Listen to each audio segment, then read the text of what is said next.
नमस्कार दोस्तों, टीचर भी यूट्यूब चैनल में आपका एक बार फिर से बहुत बहुत स्वागत है। आपने अभी तक इस चैनल को सब्सक्राइब नहीं किए हैं तो लाल रंग का बटन दबाकर चैनल को सब्सक्राइब कर लें और बगल के घंटा बजा दें ताकि इस चैनल पर जो वीडियो अपलोड हो वह सबसे पहले आप तक पहुंचे। हाँ दोस्तों, लाइक नहीं करना भूलेंगे क्योंकि आपके लाइक करने से ही हमारे मेहनत का फल मिलता है।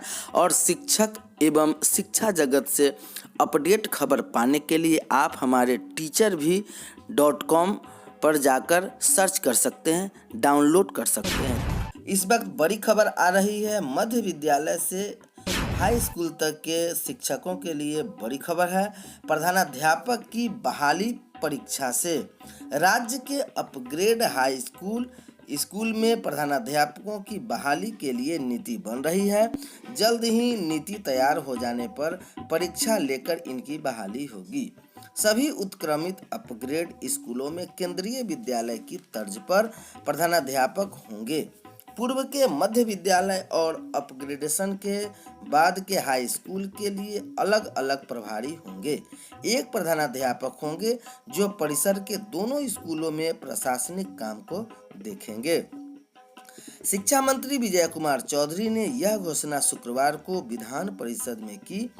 मंत्री कांग्रेस के प्रदेश अध्यक्ष मदन मोहन झा के अल्प सूचित प्रश्न का जवाब दे रहे थे। प्रश्न के बीच में केदारनाथ पांडे, नवल किशोर यादव और संजय कुमार ने भी हस्तक्षेप करते हुए पूरक प्रश्न पूछे। केदारनाथ पांडे ने केंद्रीय विद्यालय की तर्ज पर प्रधानाध्यापक की नियुक्ति की सलाह दी तो दूसरे सदस्यों ने कहा कि अब इसके लिए कोई नीति नहीं है। रामचंद्र पूर्वे ने कहा कि अपग्रेड स्कूलों में हाई स्कूल की जिम्मेदारी भी मिडिल स्कूल के प्राचार्य ही निभा रहे हैं। पुस्तकालय अध्यक्ष की नियुक्ति कर्मचारी चयन आयोग से मंत्री। शिक्षा मंत्री विजय कुमार चौधरी ने कहा कि राज्य के उच्च माध्यमिक स्कूलों और अंगीभूत कॉलेजों में पुस्तकालय अध्यक्ष की नियुक्ति जल्द होगी। यह बहाली कर्मचारी चयन आयोग से होगी। सरकार इसकी प्रक्रिया शुरू कर रही है। मंत्री विधान परिषद में शिक्षा विभाग प्रेमचंद्र मिश्र के सवाल पर जवाब दे रहे थे। राज्य के 893 उच्च विद्यालय व लगभग 300 कॉलेजों में यह व्यवस्था होगी। सरकार पुस्तकालय अध्यक्ष पात्रता परीक्षा के लिए नियमावली तैयार कर रही है। इनकी आवश्यकता का आकलन करते हुए पात्रता परीक्षा कराने का निर्णय लिया जाएगा। नई राष्ट्रीय शिक्षा नीति में खेलों को गौरवपूर्ण स्थान। प्रधानमंत्री नरेंद्र मोदी ने कहा कि खेल वैश्विक आयाम रखते हैं और यह दृष्टिकोण को ध्यान में रखकर ही सरकार ने खेल परिस्थिति तंत्र में सुधार किए हैं। साथ ही उन्होंने युवा खिलाड़ियों को यह याद रखने को कहा कि वे आत्मनिर्भर भारत के ब्रांड एम्बेसडर हैं। आज वीडियो कॉन्फ्रेंसिंग के माध्यम से दूसरे खेलो इंडिया राष्ट्रीय शीतकालीन खेलों के अवसर पर अपने संबोधन में प्रधानमंत्री ने कहा कि खेलो इंडिया शीतकालीन खेल का दूसरा संस्करण आज से प्रारंभ हो रहा है। शीतकालीन खेलों में भारत की प्रभावी उपस्थिति के साथ यह जम्मू कश्मीर को खेलों का एक प्रमुख केंद्र बनाने की दिशा में एक बड़ा कदम है। प्रधानमंत्री ने जम्मू कश्मीर और देश भर के सभी खिलाड़ियों को अपनी शुभकामनाएं देते हुए कहा कि विभिन्न राज्य से आने वाले खिलाड़ियों की संख्या इन शीतकालीन खेलों में दोगुनी हो गई है, जो शीतकालीन खेल के प्रति बढ़ते उत्साह को प्रदर्शित करता है। उन्होंने कहा कि इन शीतकालीन खेलों के अनुभव में खिलाड़ियों को शीतकालीन ओलंपिक में भाग लेने में मदद मिलेगी। उन्होंने कहा कि जम्मू और कश्मीर में शीतकालीन खेल एक नए खेल परिस्थिति तंत्र को विकसित करने में मदद करेंगे। प्रधानमंत्री नरेंद्र मोदी ने कहा कि यह आयोजन जम्मू और कश्मीर में पर्यटन क्षेत्र में नए उत्साह का संचार करेगा। उन्होंने कहा कि खेल के क्षेत्र में दुनिया भर के देश अपनी खेल प्रतिभा का प्रदर्शन करते हैं। प्रधानमंत्री ने कहा कि खेल वैश्विक आयाम रखते हैं और यह दृष्टिकोण खेल परिस्थिति तंत्र में किए गए हाल में सुधारों का मार्गदर्शन करता है। यह खेलो इंडिया अभियान से ओलंपिक पोडियम स्टेडियम तक का एक समग्र दृष्टिकोण है। खेल पेशेवरों द्वारा उच्चतम वैश्विक मंच तक लाने के लिए जमीनी स्तर पर प्रतिभाओं की पहचान की जा रही है। प्रतिभा पहचान से लेकर टीम चयन तक पारदर्शिता सरकार की प्राथमिकता है। प्रधानमंत्री ने कहा कि खिलाड़ियों की गरिमा और उनके योग की मान्यता सुनिश्चित की जा रही है।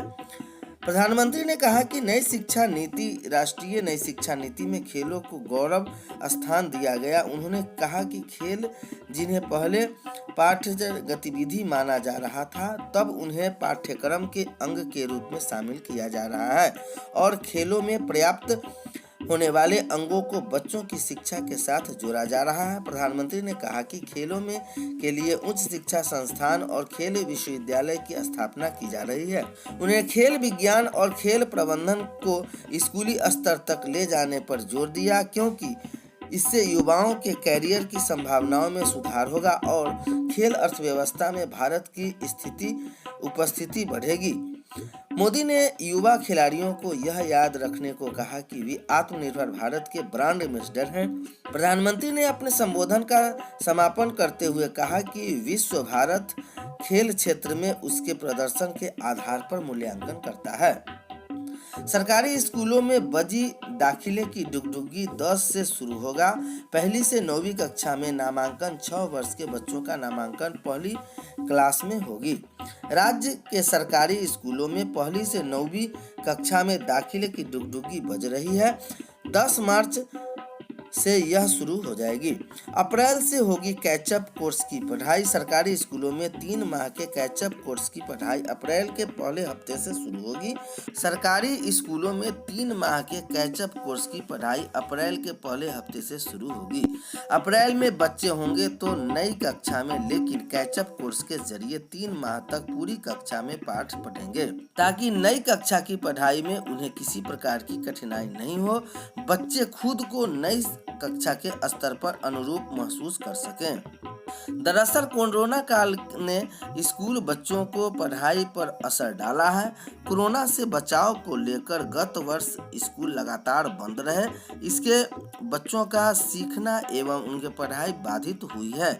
उस कमी को दूर करने एवं बच्चों को उम्र तथा कक्षा के अनुरूप दक्षता प्रदान करने के लिए शैक्षणिक सत्र 2020-21 की सभी कक्षाओं में पूर्ववर्ती कक्षा के शैक्षणिक सामग्री को छोटा कर 3 माह का कैचअप कोर्स चलाने का फैसला लिया गया है।